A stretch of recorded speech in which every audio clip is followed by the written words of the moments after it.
Shalom saudara, selamat siang. Apa kabar saudara? Live tiba-tiba. Ada satu pesan khusus yang saya mau sampaikan. Ketika saya membaca Alkitab ini, tiba-tiba Roh Kudus bilang, sampaikan ini kepada jemaat di Instagram. Dan siang hari ini, saya ingin menyampaikan pesan Tuhan ini. Ada kuasa pemulihan sedang terjadi. Saudara, hari-hari ini banyak sekali orang mengalami ketakutan. Frustrasi yang sangat luar biasa, gede banget, yang membuat orang gak ngerti harus seperti apa. Jadi sekarang perhatikan pesan Tuhan siang hari ini. Ada satu pesan khusus yang Tuhan mau sampaikan. Ayo sama-sama kita melihat bagaimana Tuhan bekerja dahsyat di tengah-tengah kondisi Anda yang sedang tidak ngerti harus seperti apa. Buka kitabnya di Kisah 16. Kisah Para Rasul 16 ayatnya yang ke-19. Kita belajar bagaimana Paulus dan Silas membebaskan dirinya dari ketakutan. Amin. Perhatikan, judul perikopnya adalah Kepala Penjara Filipi. Ketika tuan-tuan perempuan itu melihat bahwa harapan mereka akan mendapat penghasilan lenyap, mereka menangkap Paulus dan Silas lalu menyeret mereka ke pasar untuk menghadap penguasa. Jadi ceritanya adalah Paulus dan Silas ini mau menginjil. Tetapi di daerah itu, ya, di daerah wilayah di mana Paulus dan Silas itu sedang berada, itu banyak ahli-ahli tenung. Ya, banyak ahli-ahli tenung yang kemudian menjadi marah karena mereka nanti jadinya nggak laku. Karena semua orang akan percaya akan Injil. Nah, di sini mereka marah. Lalu apa yang terjadi, saudara? Setelah mereka membawa keduanya menghadap pembesar-pembesar kota itu, berkatalah mereka itu kepadanya, orang-orang ini mengacau kota kita ini karena mereka orang Yahudi. Paulus dan Silas sedang difitnah. Paulus dan Silas hidupnya benar. Paulus dan Silas adalah utusan Tuhan. Dia memiliki hidup yang benar. Tapi diizinkan Tuhan ngalami yang namanya tekanan, yaitu difitnah. Padahal dia lagi nginjil. Pertanyaannya, Bu, kalau Paulus dan Silas itu dipakai Tuhan untuk nginjil, kenapa Paulus dan Silas diizinkan Tuhan untuk difitnah? Saudara pegang kuat. Tidak ada jaminan bahwa ikut Tuhan Yesus itu semuanya lempeng, enak, semuanya lancar, jaya. Nggak ada begitu, saudara. Tidak ada begitu. Ikut Tuhan Yesus itu tidak ada jaminan, tidak ada masalah. Tapi ikut Tuhan Yesus, keselamatan sudah pasti ada. Jadi perhatikan, Paulus dan Silas sedang difitnah di Filipi. Mereka difitnah karena apa? Dianggap mengacau. Padahal Paulus dan Silas lagi nginjil. Tapi coba perhatikan bagaimana respon Paulus dan Silas ini. Dan mereka mengajarkan adat istiadat yang kita sebagai orang Rom tidak boleh menerimanya atau menurutinya. Juga orang banyak bangkit menentang mereka. Lalu pembesar-pembesar kota itu menyuruh mengoyakkan pakaian dari tubuh mereka dan mendera mereka. Dan setelah mereka berkali-kali mendera, mereka dilemparkan ke dalam penjara.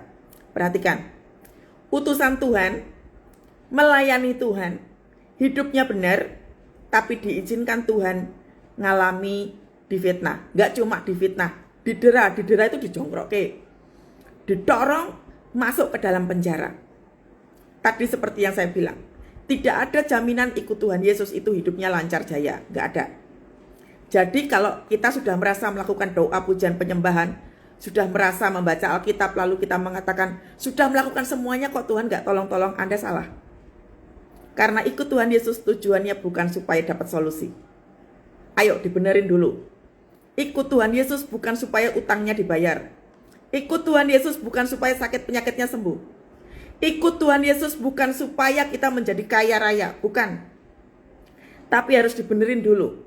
Tujuan kita mengikut Yesus adalah karena kecintaan kita kepada Tuhan. Karena rasa hormat kita kepada Raja di atas segala raja. Jadi harus dibenerin dulu. Hari-hari ini tuh masih banyak yang komplain. Ikut Tuhan Yesus kok masalahnya makin hari makin banyak. Saudara, pertobatan itu butuh pengujian. Ketika kita masuk dalam hadirat Tuhan, itu butuh pengujian. Kalau kita itu motivasinya, maaf ya, motivasinya sudah salah, Tuhan tahu. kondisi hati kita mau kayak apapun Tuhan tahu. Jadi kalau hari ini saudara, Anda mengalami tekanan kehidupan, kalau kita sudah merasa mengklaim diri kita sudah melakukan banyak hal untuk Tuhan, sudah ikut komsel, sudah ikut pelayanan, sudah melakukan ini itu dan lain sebagainya, tapi tekanannya masih begitu besar. Perhatikan, orang kalau benar tetap akan mengalami satu pembelaan. Coba lihat Paulus dan Silas apa yang dilakukan. Setelah mereka berkali-kali didera berkali-kali, dicongkrokkan berkali-kali, difitnah berkali-kali, diperlakukan dengan sangat tidak enak, mereka dilemparkan ke dalam penjara. Dilemparkan ke dalam penjara. Sekarang penjara kehidupan saudara apa? Yang membuat kita, penjara itu bicara tentang apa toh? Nggak ada pertolongan. Penjara itu tuh nggak tahu Anda lagi benar atau enggak tuh nggak tahu. Tapi di dalam penjara Tuhan bisa tahu kita hidup benar atau tidak. Paulus dan Silas, dia mau melakukan tugas yang mulia, itu aja diizinkan Tuhan masuk ke penjara. Berarti ada tujuan ilahi di dalamnya. Makanya lihat dulu, jangan buru-buru protes, jangan buru-buru marah dulu sama Tuhan. Lihat ya. Kepala penjara diperintahkan untuk menjaga mereka dengan sungguh-sungguh. Artinya sudah tidak ada lagi pertolongan buat Paulus dan Silas. Suka atau tidak, siap atau tidak, Paulus dan Silas dijebloskan ke dalam penjara. Sekarang penjara kehidupan kita apa?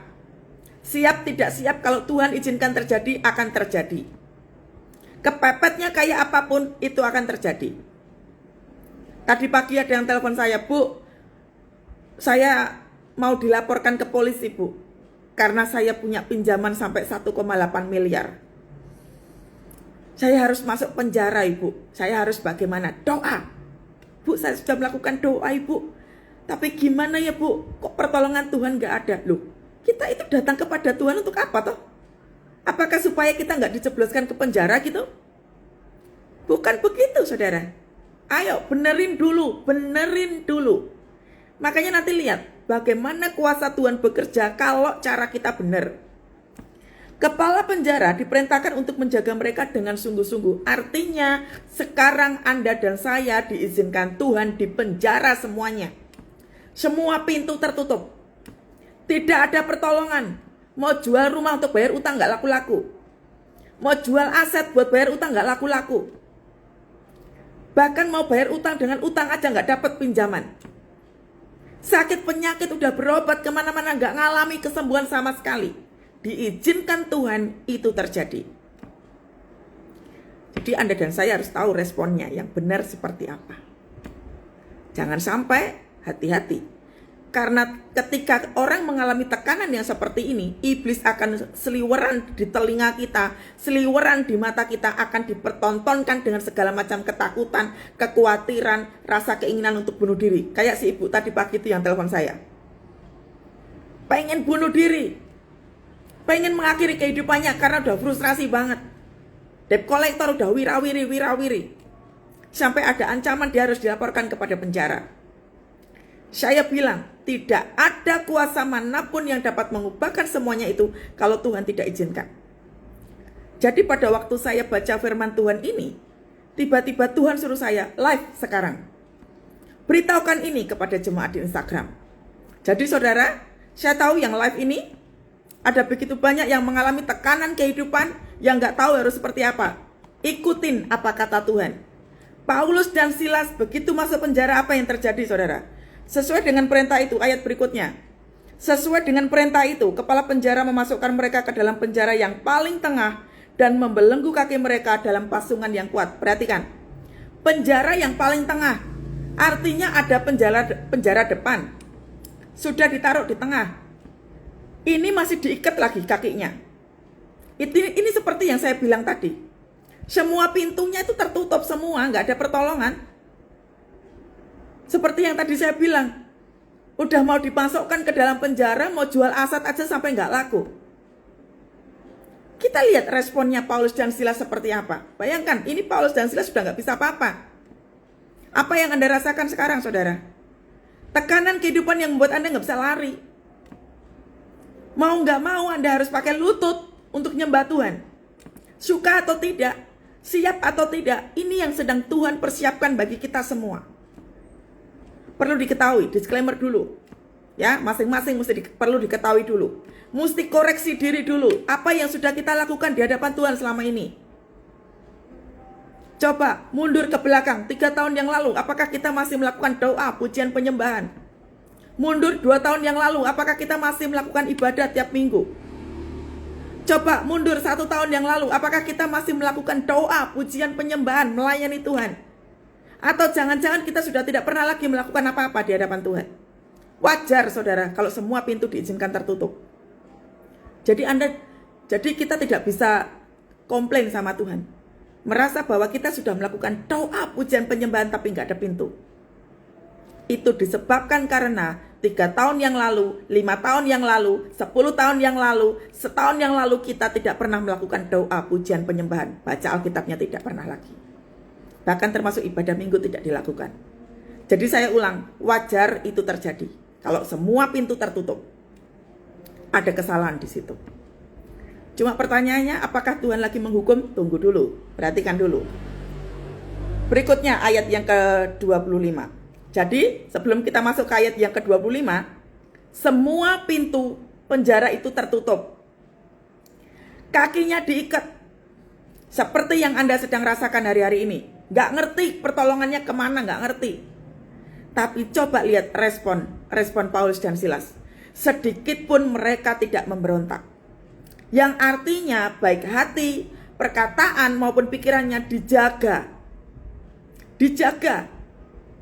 Sekalipun pintunya nggak dibuka. Sebenarnya bisa nggak Paulus dan Silas itu komplain ke Tuhan? Bisa. Tapi mereka tidak. Karena ada satu kepercayaan kepada Tuhan bahwa Tuhan pasti menolong. Makanya saudara, kalau kita ngikut sama Tuhan itu jangan karena mujizat. Kalau ngikut Tuhan karena mujizat, nggak ngerti apa yang harus kita lakukan. Paulus dan Silas tidak memberontak kepada Tuhan karena dia tahu sungguh Tuhan menyertai mereka. Jadi sekarang, coba koreksi dengan cepat. Apakah kita masih mempercayai Tuhan? Koreksi dengan cepat sekarang. Apakah kita itu sungguh-sungguh datang kepada Tuhan karena cinta kita kepada Tuhan? Atau karena mujizat? Koreksi saudara. Kalau pengen persoalanmu cepat selesai, bereskan dengan cepat. Jangan punya motivasi yang salah. Karena ketika motivasi kita salah, iblis akan membelokkan semuanya itu. Nanti kejadiannya kayak yang tadi, yang konseling sama saya tadi pagi, pengen bunuh diri. Karena tujuan iblis itu. Kematian secara roh, kematian secara tubuh, kematian secara jiwa. Itu disebut dengan kematian sia-sia. Jadi, mesti benar dulu di hadapan Tuhan. Jangan buru-buru komplain. Jangan buru-buru berteriak sudah melakukan ini, itu. Bu, tolong doakan saya, Bu, kok seperti ini, gini. Doamu itu lagi di-upgrade sama Tuhan. Paulus dan Silas ini kenapa kok tidak sampai memberontak? Karena dia sudah mengupgrade kualitas hidupnya. Kita sekarang ini lagi di-upgrade sama Tuhan. Semua pintu diizinkan tertutup. Ini waktunya Anda dan saya belajar mengaktifkan iman. Saya barusan saudara, sebelum sekian menit yang lalu sebelum saya live, saya mendeklarasikan satu iman saya di hadapan Tuhan. Saya percaya bahwa pertolongan Tuhan itu dahsyat. Saya bilang di waktu tadi sekian menit sebelum saya live ini, saya ngomong sama Tuhan, Tuhan, kalaupun pintu yang ini masih tertutup, aku percaya kepadamu bahwa Engkau tetap akan membelaku, Engkau tetap akan memelihara hidupku. Ketika saya ngomong seperti itu, apa yang terjadi saudara? Damai sejahtera. Padahal itu sudah kepepet banget, itu sudah membahayakan banget, tapi Tuhan memberikan saya damai sejahtera. Buat saya itu cukup. Urusan ada solusi atau tidak, itu urusannya Tuhan, bukan urusan saya. Yang terpenting adalah seperti ini, Paulus dan Silas. Dijaga hatinya, dijaga perkataannya, dijaga pikirannya. Orang kalau semuanya waras, kita bisa mengambil tindakan itu benar. Ya, mari kita masuk ke ayat yang ke-25. Tetapi kira-kira tengah malam. Ini loh ya, tengah malam. Jadi tengah malam itu waktunya apa toh? Waktunya orang lagi pada tidur. Tetapi kira-kira tengah malam, Paulus dan Silas berdoa dan menyanyikan puji-pujian kepada Allah. Ini kuncinya, saudara. Ini senjatanya Paulus dan Silas. Lihat, di ayat ini tidak ada sedikit pun Paulus dan Silas itu menyerang balik mereka. Tidak ada keluar perkataan kemarahan atau perkataan kasar. Sekarang cek, saudara. Anda yang live, cek dengan cepat. Anda sudah marah dengan Tuhan seperti apa? Minta ampun. Kalau pengen memiliki kehidupan yang powerful, pengen kehidupan yang sangat diberkati Tuhan, koreksi semua perkataan, koreksi semua perilaku.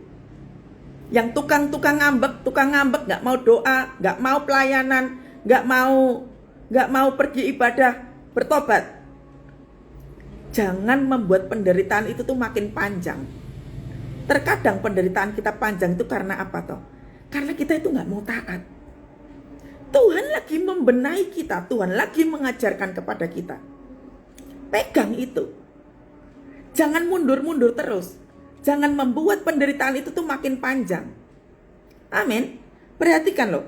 Tetapi kira-kira tengah malam, Paulus dan Silas berdoa, menyanyikan puji-pujian kepada Allah. Ada harga yang harus dibayar. Bu, capek bu, saya sudah doa bu, gak ada jalan keluar. Bayar harga. Namanya di-upgrade. Itu tuh butuh yang namanya latihan. Kita itu namanya berdoa itu butuh yang namanya pengujian, saudara. Jangan cuma mengatakan bahwa yang penting aku sudah doa. Loh tidak. Kualitas doa kita itu tuh lagi diuji loh sama Tuhan. Semua yang chaos, semua yang hancur berantakan itu biarkan saja.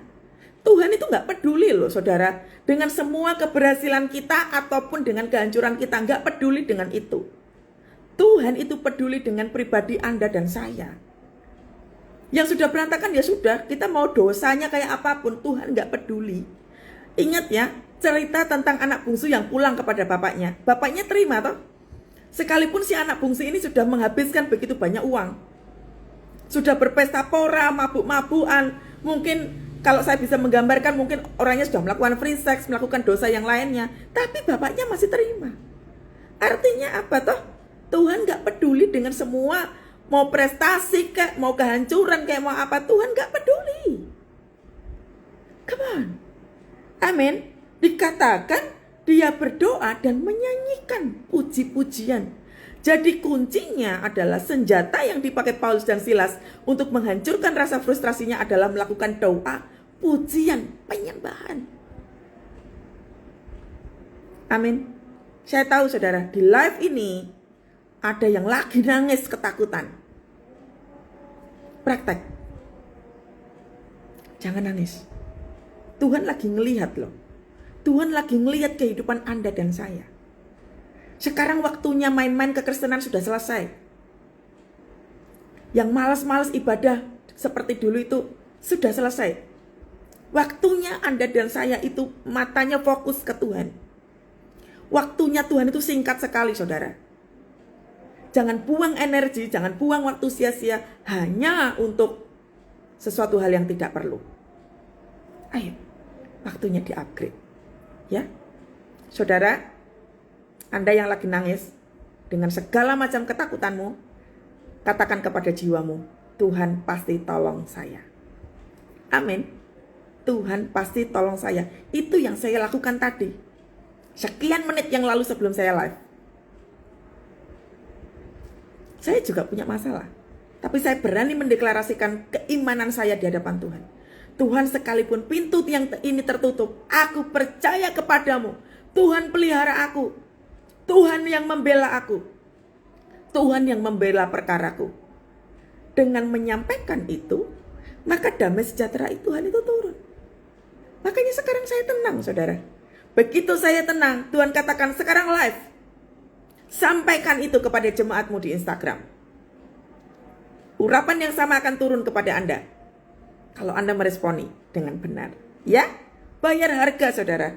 Dikatakan di sini kira-kira tengah malam. Yang artinya ketika semua orang lagi pada tidur.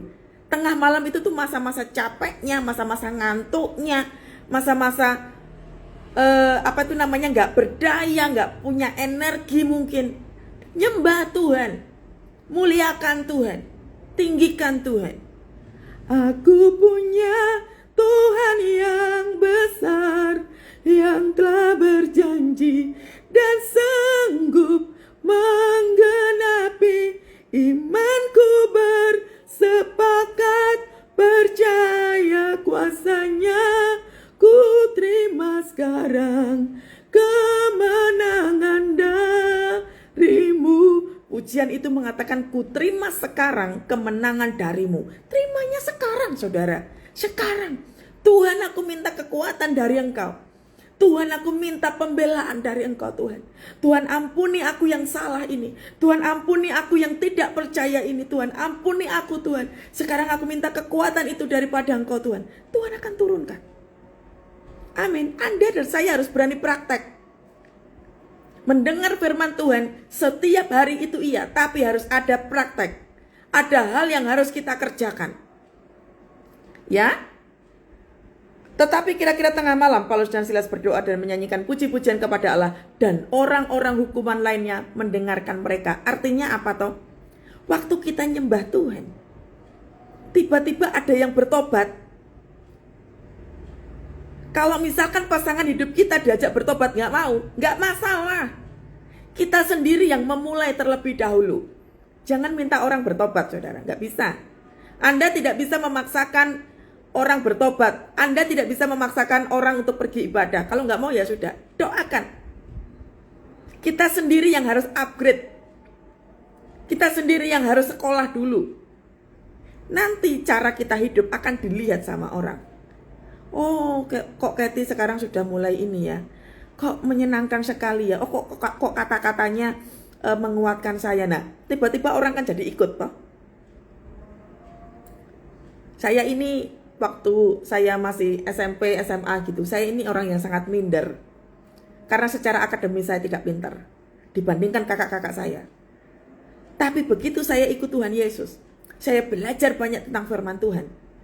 Tuhan itu mengupgrade saya. Segala pengetahuan, segala bentuk apa saja, itu tuh dituntun sama Tuhan sendiri. Saya belajar sendiri sama Tuhan. Coba lihat. Sekarang ini dicari sama orang. Ditelepon sama orang, dicari sama orang, minta didoakan, minta dilayani. Artinya apa toh? Nggak perlu minder. Kalau Tuhan sudah berpihak sama kita, Tuhan akan melimpahkan kuasanya kepada kita.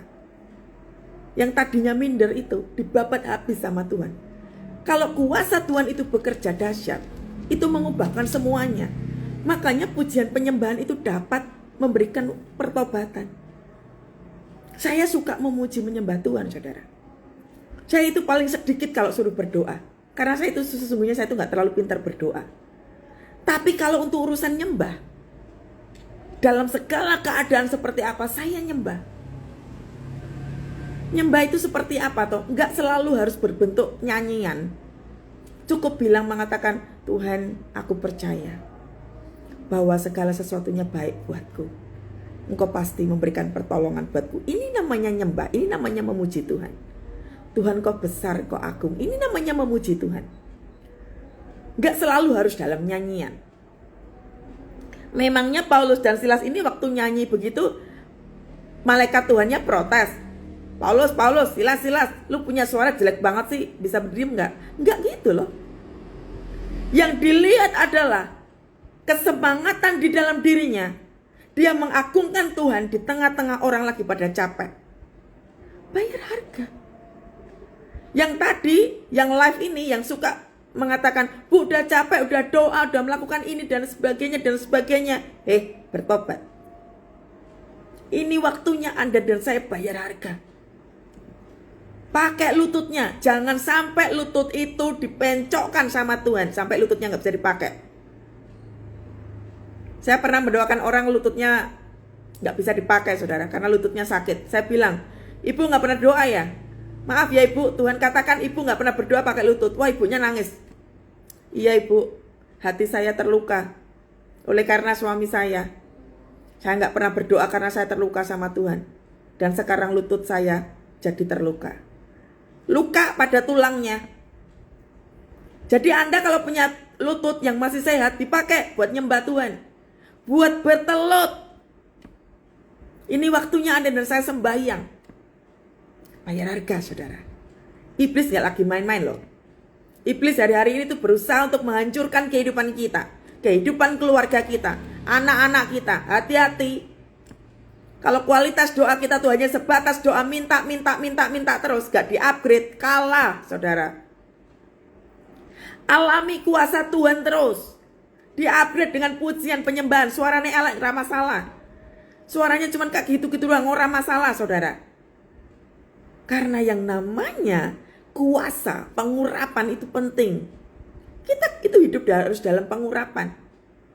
Pengurapan itu harus dijaga. Makanya saya tuh suka teriak-teriakan, saudara, jangan lelah melakukan doa, pujian, penyembahan, tekun baca Alkitab, melakukan firman Tuhan. Lakukan itu dengan konsisten. Ketaatan itu selalu ada reward. Berapa banyak saudara teman-teman saya itu frustrasi.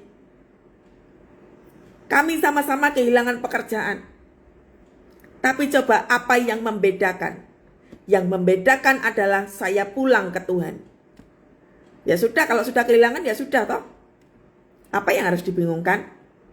Makanya memiliki suatu keyakinan, sekalipun aku kehilangan pekerjaanku, aku percaya Tuhan memeliharaku. Loh ini loh kenyataannya saya dipelihara kok sama Tuhan.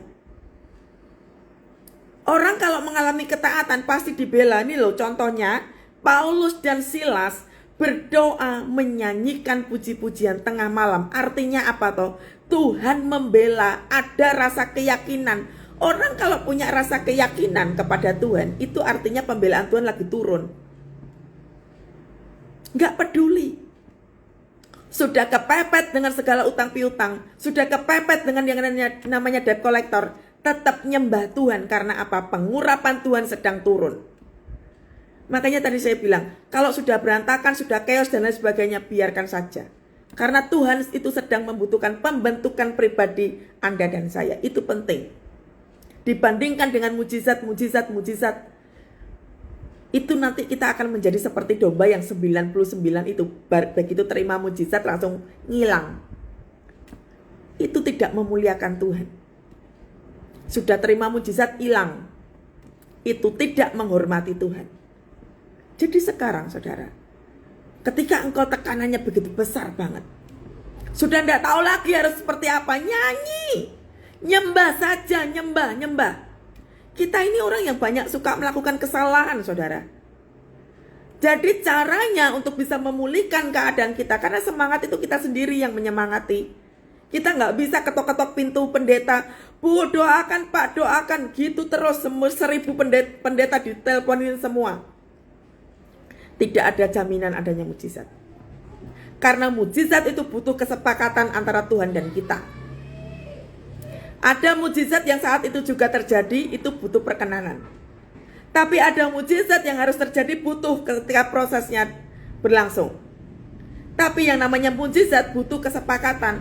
Makanya Anda itu jangan suka dikit-dikit minta didoakan, dikit-dikit minta didoakan. Percuma saudara. Karena yang namanya kita dibawa sama Tuhan dalam peperangan, itu tuh butuh yang namanya latihan. Kita yang berlatih, bukan pendetanya yang disuruh berlatih. Jangan nebeng iman. Amin. Kita yang akan diperhadapkan dengan peperangan. Kita yang akan diperhadapkan dengan berbagai macam kesulitan hidup. Semua pendeta gak bisa tahu saudara. Jadi kita sendiri yang harus berdoa. Ya, kalau sudah gak ngerti banget harus seperti apa, tanyalah sama pendeta. Bu, saya itu seperti ini. Diskusi. Saya itu lebih respect sama orang yang minta diskusi. Daripada yang cuma, Bu doakan saya Bu, sudah begini, begitu. Praktek aja belum. Ayo, jadi pasukan. Anda dan saya itu tuh dipersiapkan Tuhan jadi pasukan. Kenapa saudara? Karena peperangan itu sedang kita alami. Kalau kita itu peperangan, coba Anda berperang tapi minta orang lain yang mengalahkan. Kira-kira kemenangan itu diterima orang lain apa kita saudara? Kalau kita itu bertanding, apa iya kita minta pertolongan orang lain? Pialanya ya tetap orang lain yang terima atau bukan kita. Iman juga begitu. Jadi iman itu harus kita kita aktifkan justru pada saat tekanannya begitu besar. Tuhan itu pasti tolong saudara, nggak mungkin nggak tolong. Akan tetapi, ini loh ya, gara-gara Paulus dan Silas memuji dan menyembah Tuhan, apa yang terjadi? Ayat yang ke-26. Akan tetapi, terjadilah gempa bumi yang hebat, sehingga sendi-sendi penjara itu goyah. Dan seketika itu juga terbukalah semua pintu dan terlepaslah belenggu mereka. Wow. Ada kuasa dalam doa, pujian, penyembahan. Ini loh, kuncinya tadi Paulus dan Silas di ayat yang ke-25. Mereka berdoa dan menyanyikan puji-pujian kepada Allah. Artinya mengagungkan Tuhan. Holy, holy are you Lord God Almighty. Worthy is the Lamb, worthy is the Lamb. You are holy. Kekudusan itu hanya dimiliki oleh Tuhan Yesus. Kekudusan itu hanya miliknya Roh Kudus. Tekanannya besar, gak masalah. Holy are you Lord God Almighty. Gak masalah saudara. Terjadilah yang namanya gempa bumi. Sendi-sendi penjara itu goyah. Ini yang saya lakukan tadi. Sekian menit sebelum live, saya mendeklarasikan iman saya di hadapan Tuhan. Tuhan, sekalipun pintu yang ini tertutup, tapi aku percaya kepadamu Tuhan, bahwa Engkau Tuhan Allah yang menolong aku, Engkau Tuhan Allah yang membela aku, Engkau Tuhan Allah yang membela perkaraku. Aku percaya pertolongannya tepat waktu. Apa yang terjadi? Damai sejahtera turun. Gak perlu frustrasi saudara, sampai nangis-nangis. Jangan nunggu lama, jangan nunggu sampai iblisnya bekerja keras, kasih intimidasi terus. Tutup semua akses itu dengan pujian penyembahan. Makanya ini yang saya rasakan tadi. Pintu penjara itu goyah. Seketika itu juga terbukalah semua pintu. Terlepas belenggu mereka semua. Keinginan-keinginan untuk bunuh diri tiba-tiba gak jadi. Keinginan-keinginan untuk mengakhiri hidup tiba-tiba gak jadi. Keinginan untuk marah, keinginan untuk kecewa sama Tuhan tiba-tiba gak jadi. Tiba-tiba hatimu penuh dengan damai sejahtera. Tiba-tiba ayem rasanya, adem rasanya, sekalipun pertolongannya belum terjadi. Itulah yang disebut dengan pintu-pintu penjara terbuka. Jadi siang hari ini, Anda yang ikut live, pastikan bahwa hari ini, saat ini juga, belenggu-belenggu itu terlepas. Tuhan hambamu berdoa untuk mereka yang live malam hari ini, siang hari ini Tuhan. Saya berdoa setiap belenggu-belenggu yang membuat orang ketakutan, yang gak tahu lagi harus berdoa seperti apa. Bahkan saya melihat di sini ada ada yang lagi banyak utang, gak tahu cara bayarnya seperti apa. Nyembah Tuhan, nyembah Tuhan. Tuhan, Engkau dahsyat, Engkau luar biasa. Engkau Tuhan Allah yang akan menilik anakmu ini yang sedang ketakutan tentang hutang piutang ini Tuhan. Kiranya Engkau Tuhan Allah yang membukakan pintu. Dalam nama Tuhan Yesus, damai sejahtera Allah aku lepaskan. Dalam nama Yesus, dalam nama Tuhan Yesus. Aku punya Tuhan yang besar, yang telah berjanji dan sanggup menggenapi. Imanku bersepakat percaya kuasanya. Ku terima sekarang kemenangan darimu. Tuhan Yesus dahsyat, amin. Ketika kepala penjara itu ketika kepala penjara itu terjaga dari tidurnya dan melihat pintu-pintu penjara terbuka, ia menghunus pedangnya hendak membunuh diri, karena ia menyangka bahwa orang-orang hukuman itu telah melarikan diri. Tetapi Paulus berseru dengan suara nyaring, katanya, "Jangan celakakan dirimu, sebab kami semua masih ada di sini." Lihat loh, sekalipun pintu-pintu penjara itu itu sudah terbuka, Paulus dan Silas tidak lari. Artinya apa? Tetap dihadapi persoalan. Jangan mundur. Tetap hadapi, saudara, hadapi. Bu Hilda, bukan mohon doakan Bu Hilda. Bu Hilda sudah mendengarkan ini firman Tuhan. Bu Hilda yang harus mendoakan abangnya, bukan Kathy. Ya, semua pengajaran yang saya berikan Anda harus praktek.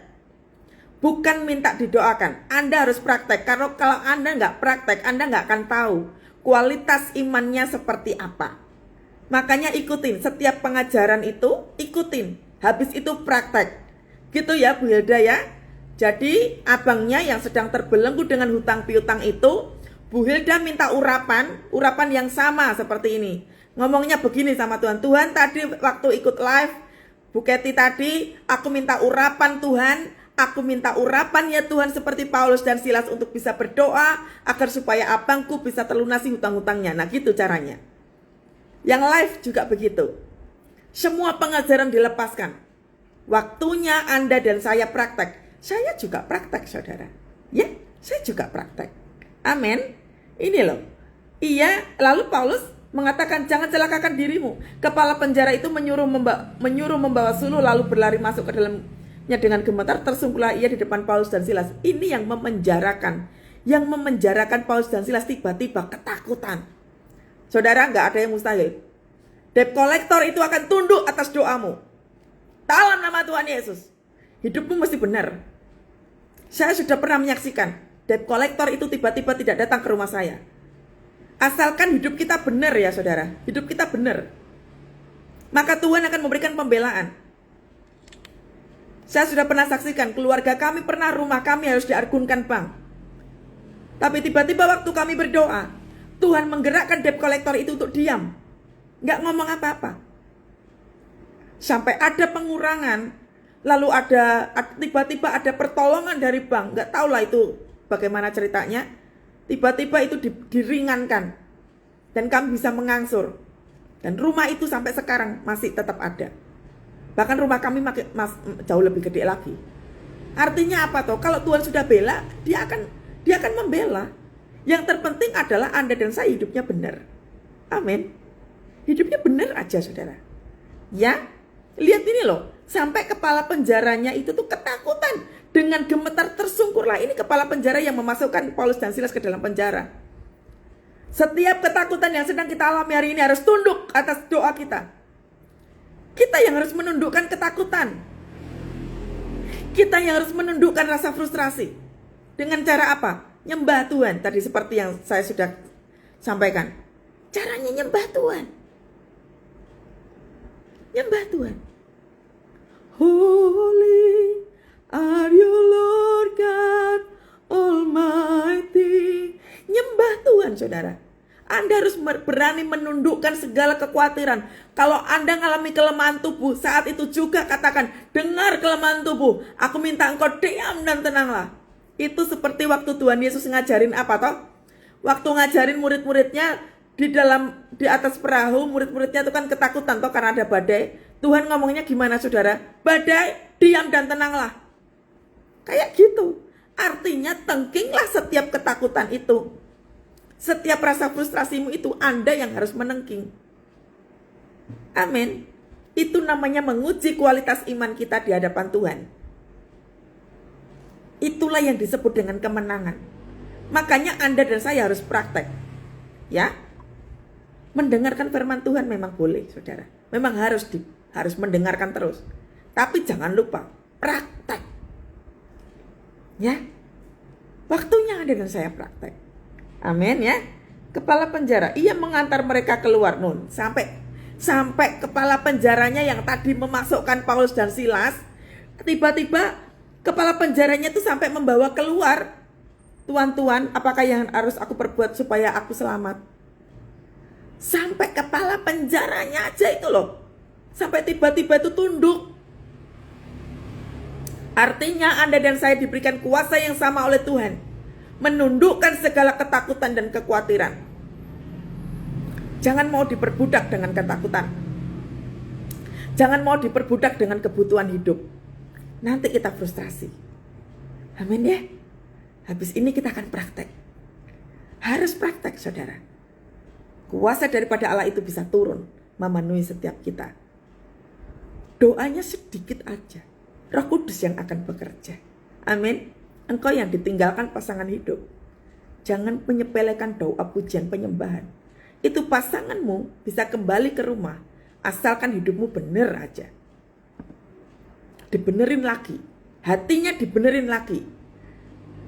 Di-upgrade pujian penyembahannya, cara doanya di-upgrade. Itu pasangan hidup bisa kembali. Ya. Ia mengantar mereka keluar. Tuan, apakah yang harus aku perbuat supaya aku selamat? Jawab mereka, percayalah kepada Tuhan Yesus. Nah, saudara, ketika kita mengalami tekanan kehidupan, waktunya Anda dan saya itu tuh menyaksikan kebaikan Tuhan.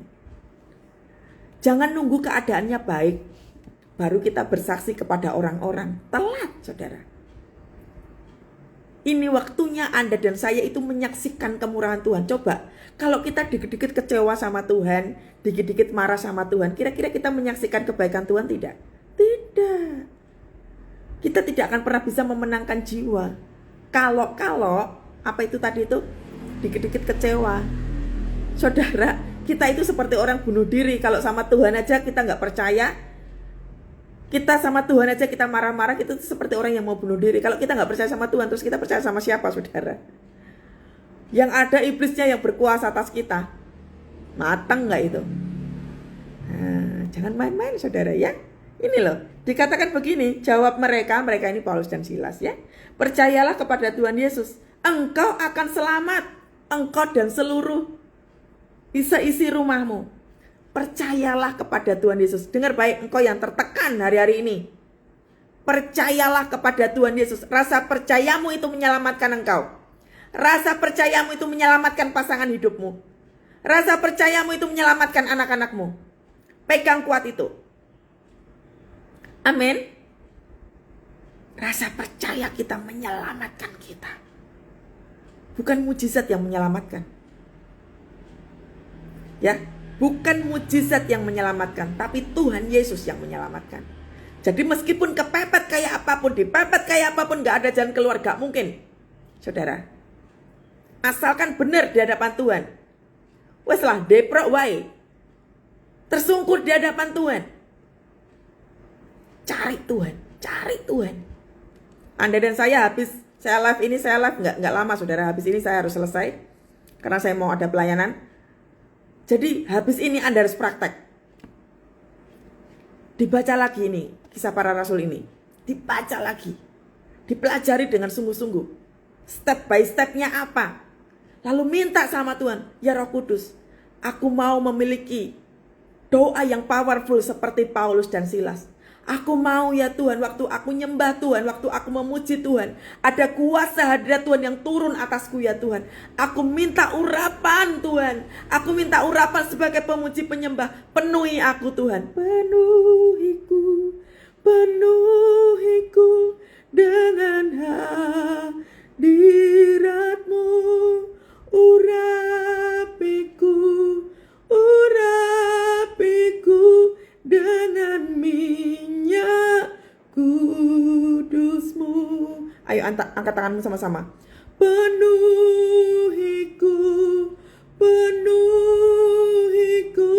dengan hadirat-Mu.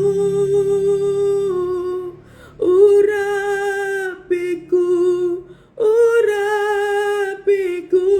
dengan minyak kudus-Mu.